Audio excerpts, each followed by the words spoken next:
आज का वीडियो होने वाला है मोलैरिटी, है ना। कहता है कि it is the number of mole of solute dissolve in 1 litre of solution, है ना। Number of mole of solute जो होगा 1 लीटर सॉल्यूशन में जितना डिजॉल्व होगा वही कहला जाएगा मोलैरिटी, है ना। यानी मोलैरिटी जो होगा मतलब number of mole of solute divided by 1 litre of solution, ठीक है। अब ये जो होगा ये number of mole of solute into 1000 divided by volume of solution in ml, है ना। ये 1 लीटर में था, इसको ml में हमने कर दिया, ऊपर 1000 से मल्टीप्लाई कर दिया, ठीक है।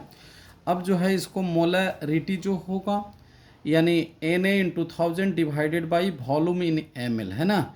ये जो होगा Na जो होगा मोल ऑफ सॉल्यूट को लिखेंगे WA by Ma into 1000 divided by volume, है ना, यानी V इन ml, है ना। जहाँ पर ध्यान रखना है Na जो होगा मोल ऑफ सॉल्यूट है, WA जो होगा वेट ऑफ सॉल्यूट है, Ma जो होगा मोलर मास ऑफ सॉल्यूट है, V जो होगा वॉल्यूम ऑफ सॉल्यूशन है, ठीक है। क्वेश्चन में बच्चों दिया रहेगा 1 m ग्लूकोज सॉल्यूशन, इसका मतलब ये हो गया कि 1 mole of glucose is dissolved in 1 litre of solution. तो इससे आपको दोनों चीज़ मिल जाएगा। मोल ऑफ ग्लूकोज जो होगा 1 हो गया, मतलब 180 ग्राम ऑफ ग्लूकोज हो गया। वॉल्यूम ऑफ सॉल्यूशन जो होगा 1000 ml हो गया, ठीक है। ये ध्यान रखना है। दूसरा जो टर्म है कॉन्सेंट्रेशन का मोलैलिटी, है ना। कहता है कि यह जो होगा number of mole of solute dissolve in 1 kg of solvent, 1 kg solvent में जितना number of mole of solute dissolve होगा वही कहला जाएगा मोलैलिटी कहला जाएंगे, ठीक है।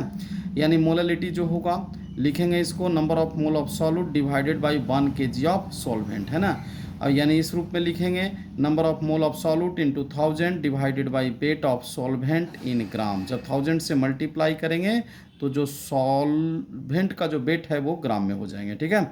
इसको लिखेंगे यानी molality equal to Na into 1000 divided by WB, है ना।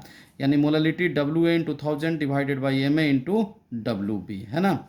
अब यहाँ जहाँ पर ये WA जो होगा वेट ऑफ सॉल्यूट है, WB जो होगा आपको वेट ऑफ सॉल्वेंट है।